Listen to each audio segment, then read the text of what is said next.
Hey everyone, I just finished editing this newest interview with Sabrina Monarch, who is an evolutionary astrologer, and our talk was truly magical. First, she shares an amazing experience of migrating monarch butterflies when she was only 8 years old, and how that experience has really awakened her to her deeper experience of life and herself and her calling in life.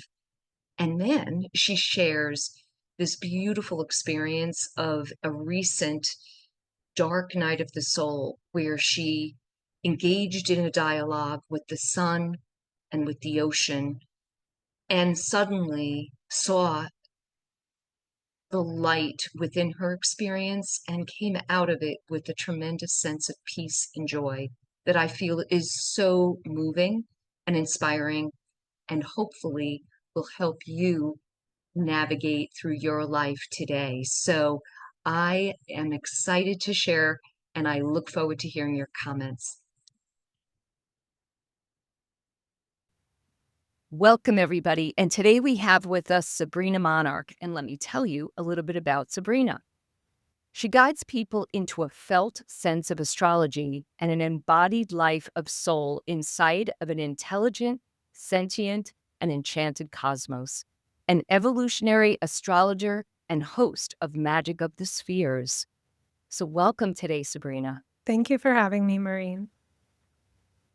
I'm so glad we connected. I see we both share a love of astrology. And I just wanted to first, kind of the elephant in the room is the selection of your last name, which were you birthed Sabrina Monarch? I wasn't, and actually, Monarch would have something to do with one of my first earth-based spiritual religious experiences. So, Wow. And it is such, I think, a beautiful metaphor for where we are right now with humanity. We often talk about the butterfly being, that transformation process. So I am looking forward to hearing more about that.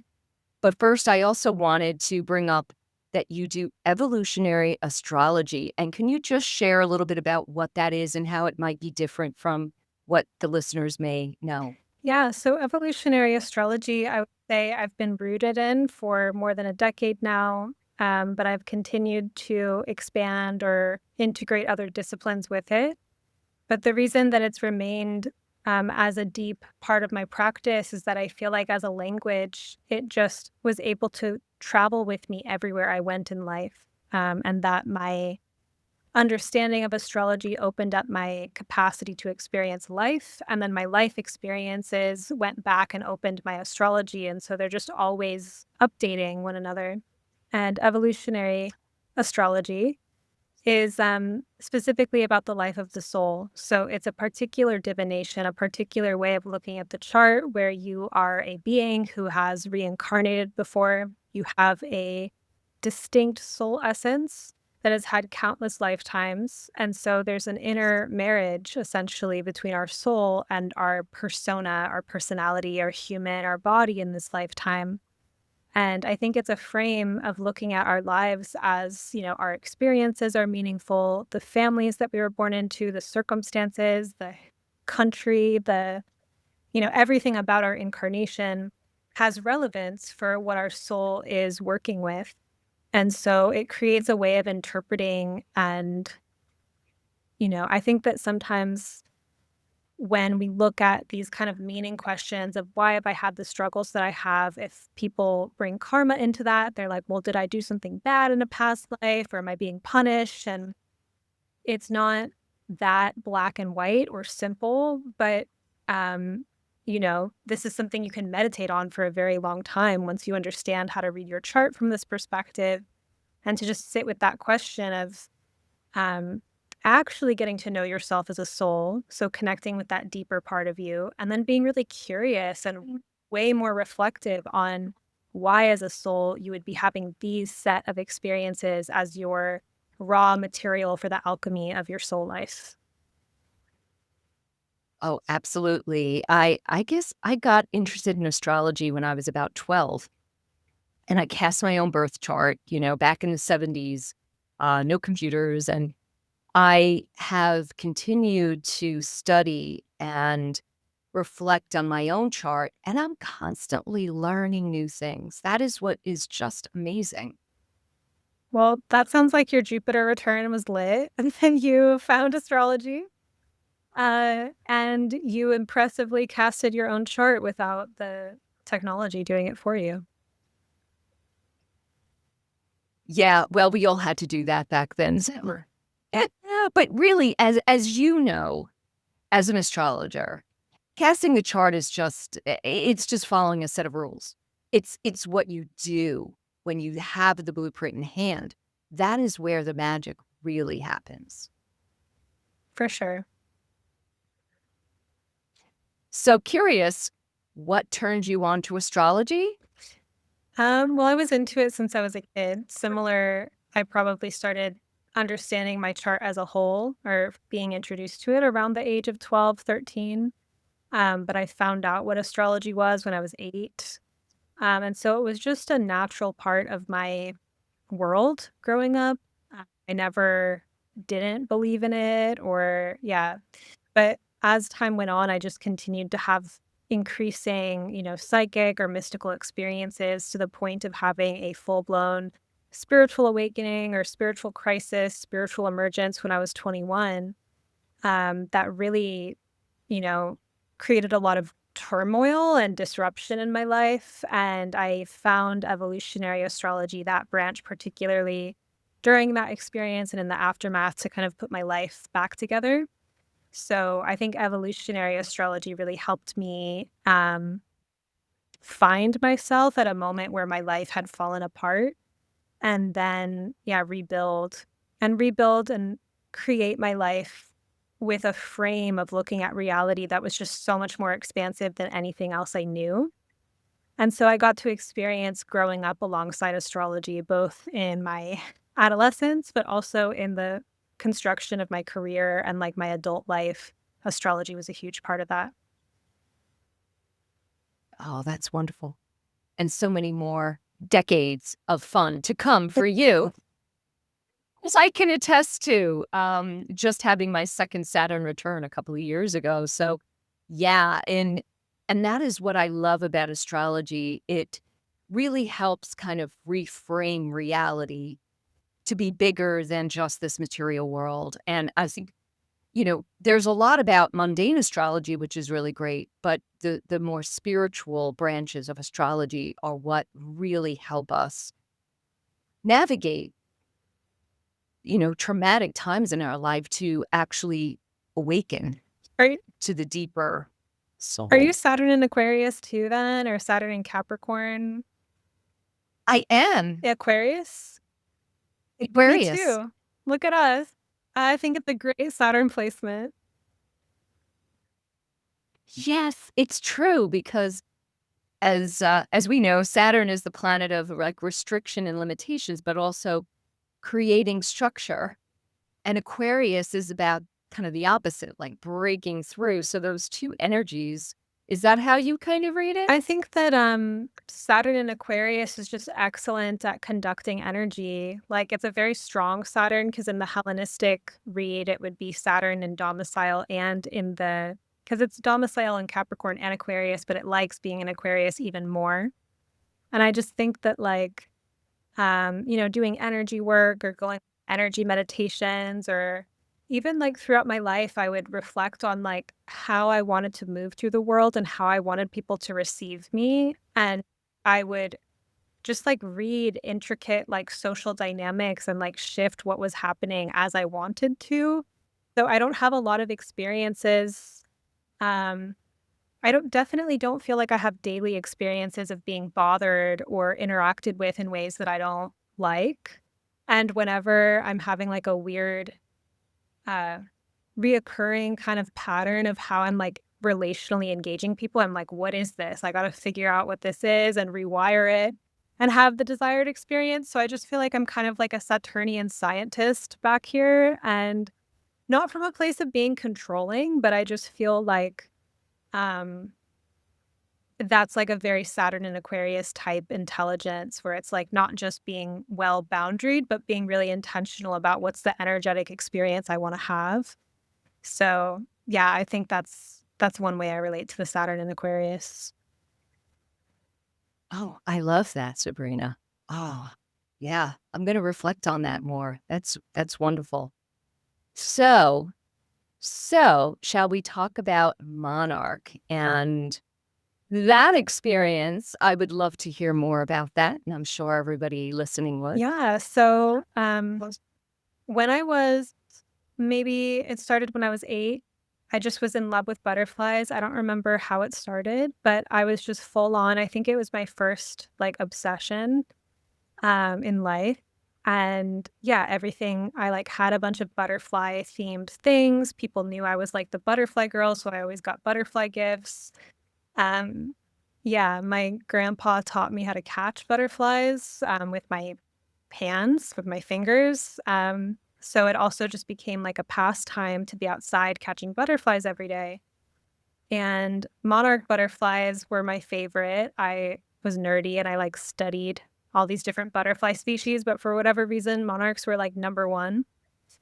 And one day I was outside, I was like 9 at this time, catching butterflies like I did most afternoons outside in the front yard. And the entire monarch migration came flying down my street. They were an hour away by car from their normal migration path. Not to mention, they were low enough to the ground. It's not like they were flying above the houses or something like that. They were low enough to the ground, and I lived in the suburbs. So they had to like literally go through a maze of the suburban place that I was living to get to me and my front door, my street, while I was outside playing with butterflies. And so that experience, was, obviously, like, a huge magical experience. It could have been maybe literally my first religious experience in the term of that phrase. Um, but yeah, then I literally just forgot about it at some point, and I resurfaced that memory. And I know it actually happened. My parents remember, it was written in the papers, like, it was real. But yeah, I forgot about it. When I remembered it, I was just like, I literally can't believe I forgot that. Like, I need to get this tattooed on me. So I have a bunch of monarchs tattooed on my legs. But I was like, I can't forget that magic is real ever again. And then that just kind of spiraled into when I started an astrology blog on Tumblr. I was like, oh, monarch astrology. And then eventually I made it my last name. But yeah, that's the story of the monarch. Oh my gosh, Sabrina, what an experience. I'm just trying to wrap my heads around being this 8-year-old girl who loves butterflies. And can you share, like, so did you know they were coming, or did you just see this, like, massive swarm of them coming toward It you? was an How anomaly. Yeah, like, they never did that any other year. right. So, it was just magical, and So yeah. I'm sorry, okay, so you're standing on your front lawn, and then all of a sudden you see something coming toward you. You probably didn't know what it was at first. Did you see them come, or were your back was turned? I'm just curious. That, like, level of granularity, like, I don't remember that part, but I did actually have a friend over, and she had gone inside to use the bathroom, and she was literally inside the house during the entire spread of the monarchs, and then she came out after they had all passed. Um And yeah, she didn't believe me that it had actually happened. Um, but Wow. yeah, also, I mean, just for other layers of the story and whatnot, I did become self-conscious, some time after that, where it like dawned on me that everyone knew that I was obsessed with butterflies, and I had like shame about that come up. Um, because it began as just this like pure innocent, I just love butterflies. And then I had like some dawning self-awareness about maybe this makes me weird. So that's when I was just like, okay, I'm over it. Like that was a phase. And so it's not like I Oh, lost touch with magic, in every single way, but I think that when I remembered this my freshman year of college, I was just so shook of, like, out of all memories, why did this one get repressed? Like, the butterflies coming, because as a kid, I definitely thought that it was magical, but I didn't, go off, but then in my early adulthood, I definitely was getting very expansive spiritually and starting to try to generate meaning about what all of that meant, even getting a little bit inflated at first of like, maybe I have superpowers, and really letting it go to my head and whatnot. Um, but the way that it sits with me now, and it's just like that was a um, really powerful experience, and it came back to me, it visited me, like, later in life to just anchor me in an awareness that, I have a connection with nature, I have experiences with animal totems, I'm connected to the stars, and that these ways of interacting with life are not, normative in our current, like, Western mind and culture.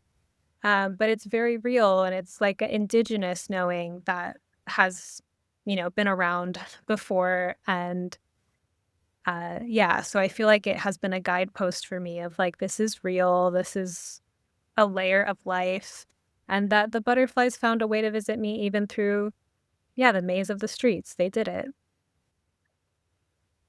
wow. Wow. I was just going to ask something. So, why do you think, well, you might have already answered this, but why do you think that that memory was repressed?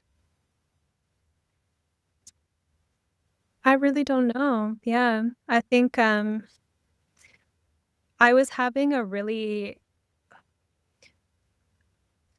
during my freshman year of college, I was having a very expansive time. I'm pretty sure Uranus was like on my Mercury Venus conjunction in Pisces. It was like approaching it because that was kind of like characterizing my first and second year of college, that transit. And then, um, yeah, then it went on to Pisces. So something was going on with that. But um, I was in a wave my freshman year of college. I was having a lot of memories surface about my childhood that were all very positive in nature. So I was remembering, like, yeah, my earliest memories. I was remembering, like, playing with, like, sunlight on my eyelashes and seeing, like, rainbows and stuff. Like, I was just remembering these very almost like pre-verbal things, like waking up in the crib and, um, yeah, I did psychedelics for the first time. I did mushrooms for the first time and had a really beautiful trip where it was just showing me all the ways that I'd ever been, like, so loved and safe and cared for. And so I think I was maybe in the midst of like a return of innocence of some kind, maybe retrieving, in an ongoing way, some like lost or exiled parts of my joy or kind of innocence. And I think that that butterfly memory was part of it. And, growing up, um, a lot of my experience with school, like, I wouldn't say that was, like, the good times for me in my life, like, it was hard, and, yeah, I think that I developed some kind of, like, jadedness or, like, I belong kind of stuff, so it may have just been, like, a hardening or kind of some barriers that I put on to deal with public schooling and stuff. Yeah. Yeah. The whole social aspect of trying to fit in. And I really didn't. Like, I still am, like, a weirdo, but it works for me, and it just, like, doesn't work that well for you in elementary school and middle school, and yeah. Yeah, it is tough. It is tough. I'm a weirdo. I've always been. I'm kind of like the odd one in my whole family. Like nobody does anything like this. I just came out of left field and into metaphysical like topics, like dove right in. Um, it is it is so interesting how some of the most profound experiences in our life are pushed to the back. because of a variety of reasons. We're sometimes told by adults that it's, "Oh, we made it up." And even your friend felt like you made up that story, or we just don't have any kind of like framework for that Right. experience. Yeah, I'm really passionate about like what you're saying because I feel like later in life, after I started having more of these peak experiences and being consciously aware that it was so amazing while it was happening, it really informed how I built my life where I was just like, this is what I want to anchor my frequency in. Like, I don't want to compartmentalize or forget or go back to normal life. Um, so yeah, I think that I in my early 20s just became shocked. Like I that was also when I remembered the butterfly thing and that was part of my spiritual emergency um whole, web of stuff that was going on, but I was just like, yeah, I'm not here for a normal life. I'm not doing it. Then, hey, we're here for a ride, for adventure. Yeah, exactly. Awesome. Awesome. So has the butterfly come to you in other ways later in life? Yeah, I consider that like an ongoing mythology for me.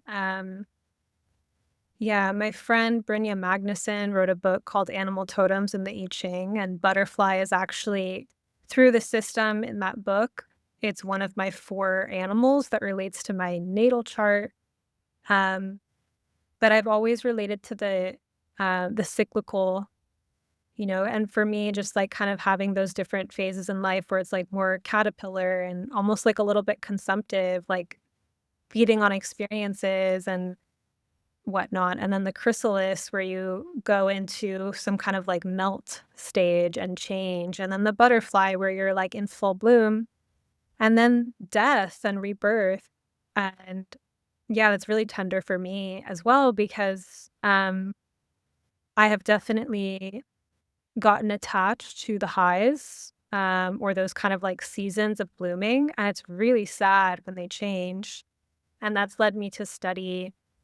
I found a lot in the myths of Demeter and Persephone that helped me with that part of me. It's also learning about feminine life and embodiment of being like a cyclical creature.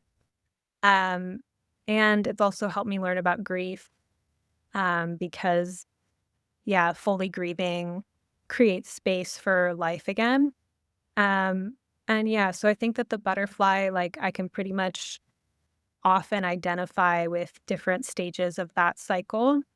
And yeah, have learned a lot about that continued cycle of transformation and how to be with it.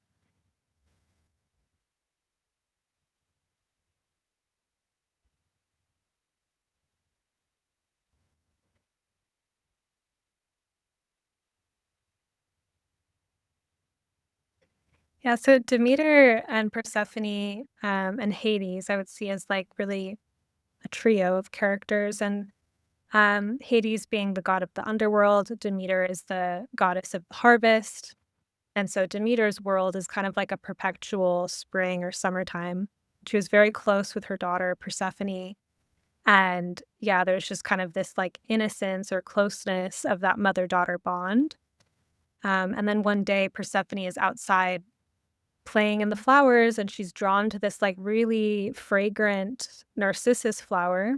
And when she goes to smell it or pick it, hell literally opens up and she's taken into the underworld by Hades.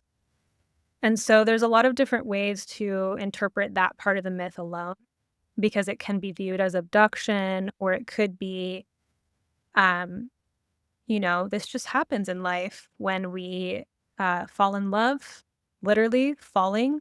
Like it's like your ground shifts and gets deeper. And that's really scary because it puts you back in touch with whatever complexes you have about that topic.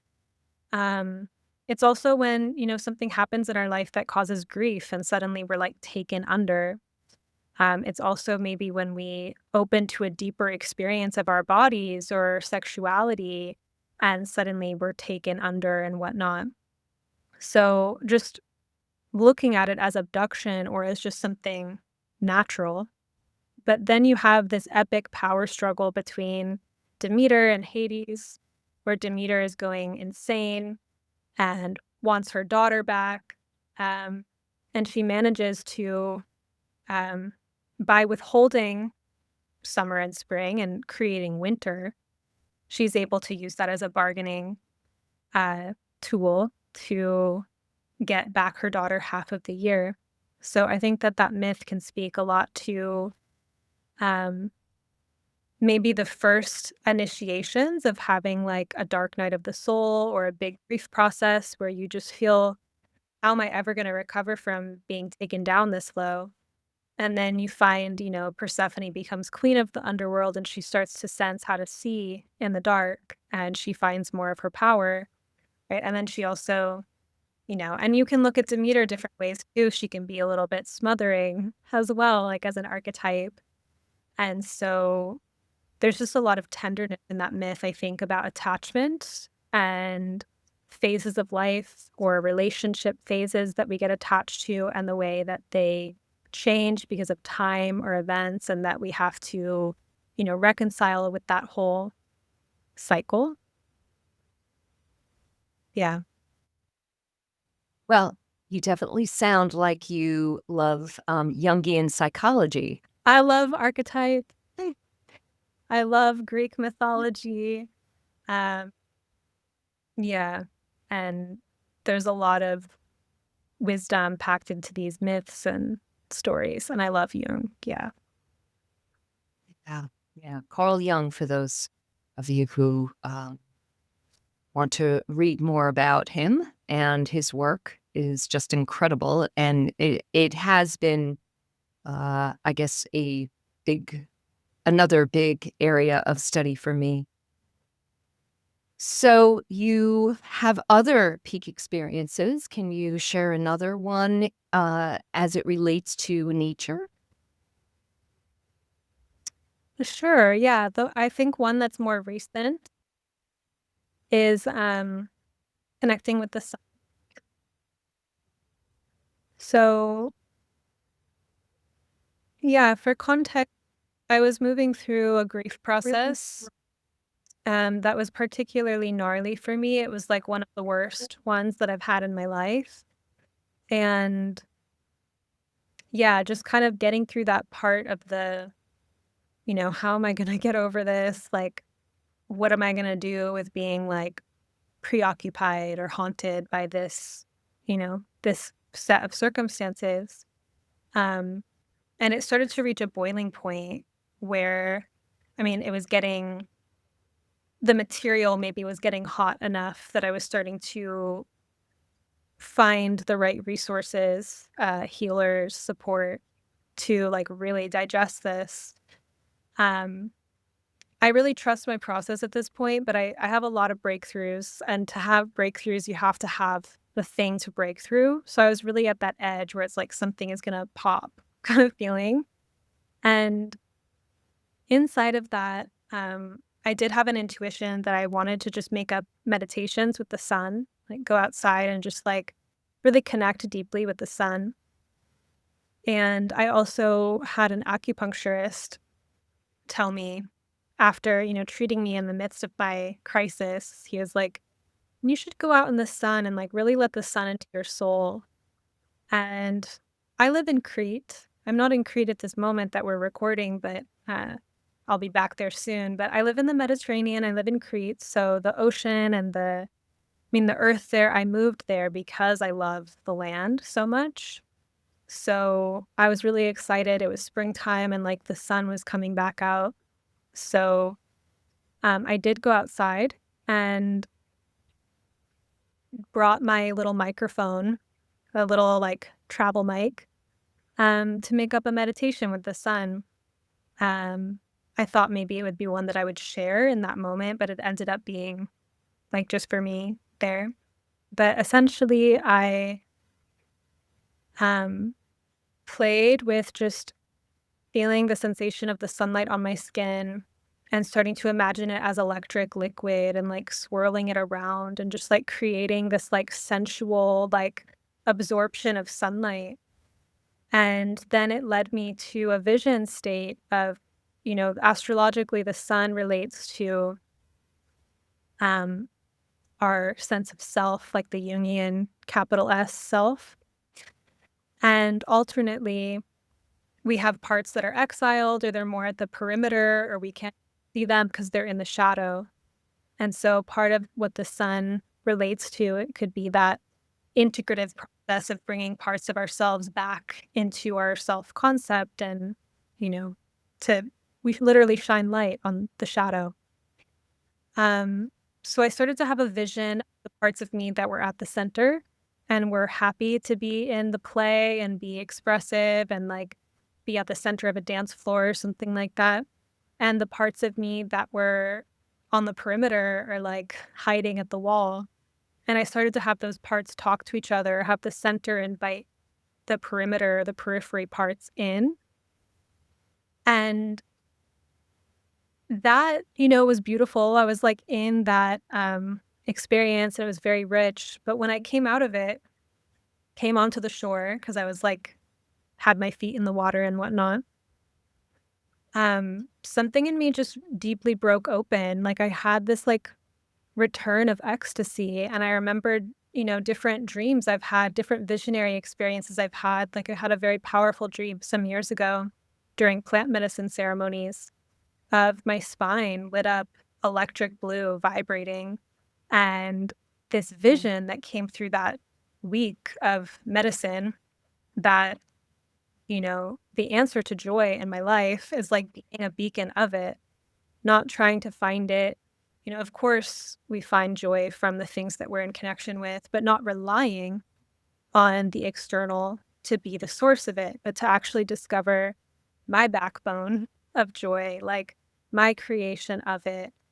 And I was just so radically like ecstatic and struck after this particular sun meditation of like, why have I projected sadness onto the void? Like, I've had these visions all these times in my life of parties and play, right? And these visions of joy.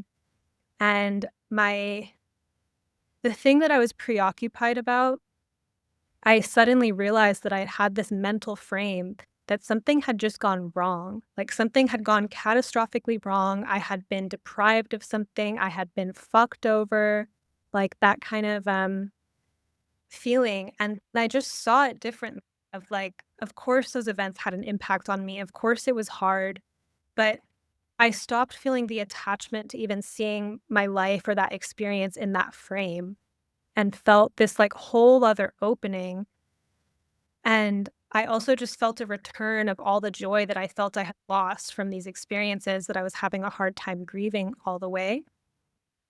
And then I, shortly after that, was able to have a dream where I was able to tell someone in the dream, um, essentially, like, I've been in a lot of pain. You should have known better because you hit the spot that would have been the worst for me. But I've been able to find all of that, like everything back from the sun and the sea, and for that, I really can't complain. And the feeling tone of the dream was just very, redemptive and victorious and healing, and it just changed my like, how I feel about the sun and the ocean. It's like, of course, I love laying out at the beach, it's great. It's sensual, it's magical, but that ocean and the sun there have, like I like, love them so much, and it's like, it wasn't just laying out in the water and enjoying a swim, which is beautiful enough there, but it's like, for anyone that likes energy work or meditation or something, it's like, try having a conversation with the sun or the ocean, try, being in prayer or dialogue with these bodies. And it's just enormous, like, the amount of love that comes through the sun or comes through the ocean is transpersonal, right? And this has influenced then, how I feel about humans and my human relationships, like, I just feel like it empowered me to approach my relationships from a place of creativity and joy and, like, some of my deeper needs, um you know, uh, understanding what my standards and needs are in relationship with people, but realizing that I also have a need for this like love of God and love from the sun and love from the sea. And that by filling up my cup with these abundant sources of energy, it's just changed and vitalized how I relate to humans. Um, and yeah, I'm just like, I'm shook. Like that the sun is like, like it's easy to be nonchalant about the sun or just get used to it and to forget that it's actually like, if anyone has actually done meditations with it or if you've connected with the sun while on psychedelics or something like that, it's like, wow, the sun is communicating so much. It's like just generously sending us heat and light ongoingly forever. And there's a lot of information coming through the sun. And we can just have a total, mundane, basic relationship, or we can like really travel with that body that's so sensual. It's like the stars you can connect with, but it requires a subtle sense. Um, Whereas the sun is like visceral. You can feel the heat. You can see it. You can, yeah, have a very direct contact with it. And I think that we take it for granted because of that. While you've been sharing this story, you've noticed, I'm sure, that whatever there is a curtain that's moving and the sunlight keeps hitting your face throughout the story, and it wasn't there before. So quite a magical connection there. Wow. I know I noticed that I my love whole it. like lighting brain was like, oh, I should adjust the.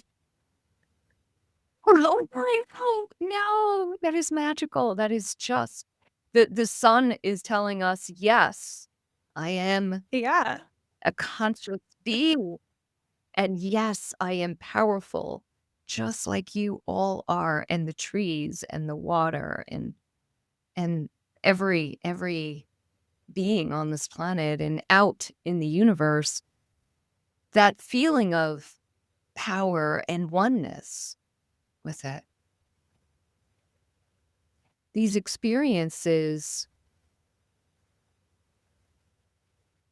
as you said, we can have our very mundane experience of this world and continue to feel lonely and sad and alone, or we can embrace everything that's around us with curiosity and playfulness and joy. I think for me, I feel like, why wouldn't we choose that? So, my next question, I'm starting to ask guests this on and off when I remember, but do you think we all have these experiences?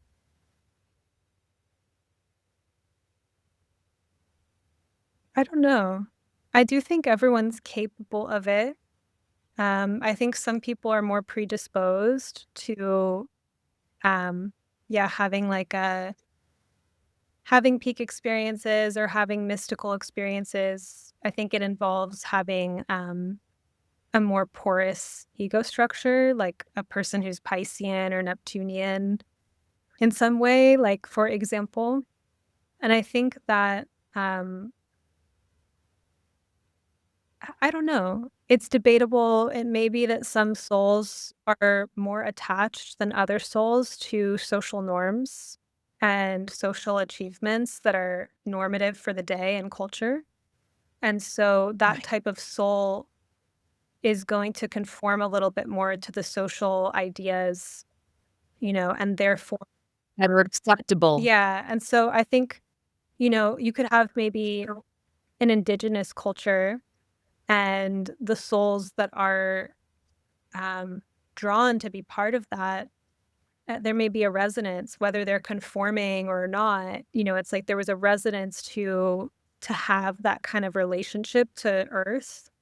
And I just think that, yeah, I don't know if everyone I think that the sensitivity has to be cultivated, and that, it's a social problem, I think, um, of the current, Yeah. modernity or whatever the proper word is for it, that people have a disconnection or an alienation from themselves and from nature, and therefore are hungrier and more consumptive because the need is still there. It's just, yeah, there's a lot dulling the sensitivity, which is, Yeah. part of our problem with, yeah.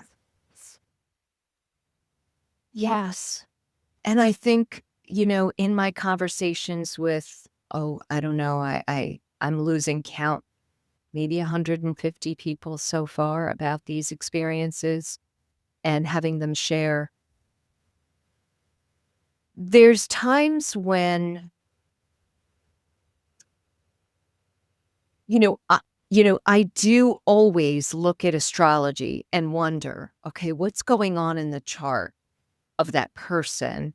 And then perhaps if they are more socially conforming is a great term, that maybe they have a Uranus aspect to their chart, a transit which suddenly breaks through because some people do have those pivotal, like sudden awakenings. Yeah. It has to be like a negotiation too between the personality and the soul, because these kind of peak experiences are highly inconvenient to business as usual. It requires us Yeah. to like update our identity and change how we do things.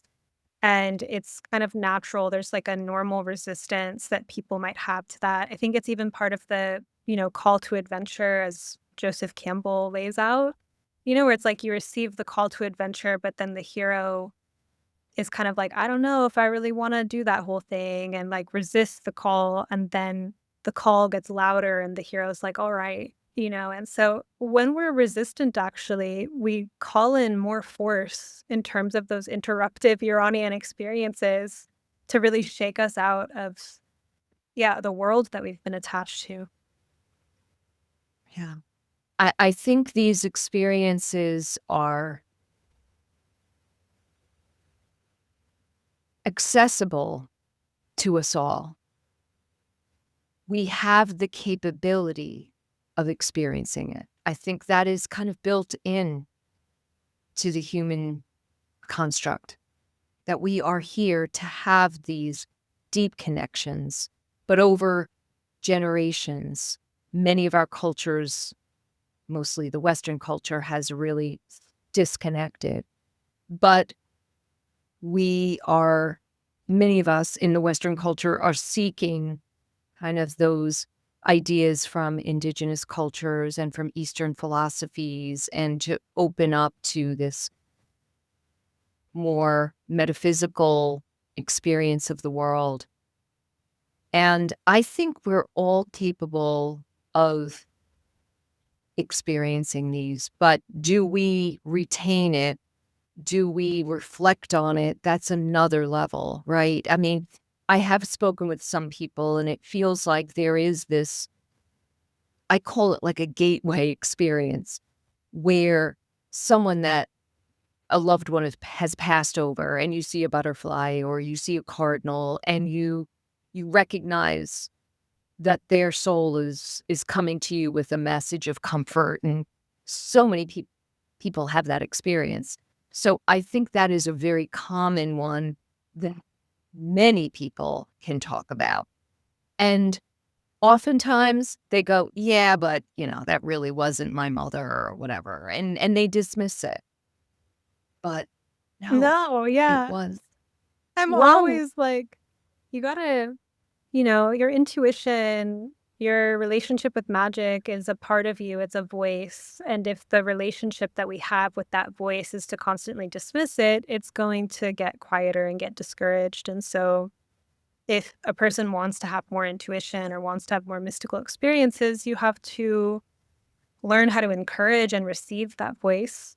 And that's very challenging for people because the opposite direction is, psychosis, having a full on breakdown because the magic or the experience of meaning becomes so intense and blown out and you don't have the frameworks to hold it. So it's like either extreme is, not knowing how to be in relationship with intuition. And it's so personal. It's like such a relational thing with life. And it does intersect with our psychology and our self-awareness. And so I think it's a little bit of a tall order in some sense to like cultivate intuition. It's like for people that are really sensitive, it's necessary because, um, yeah, if it's an essential part of who you are and you shut that down, you're going to suffer.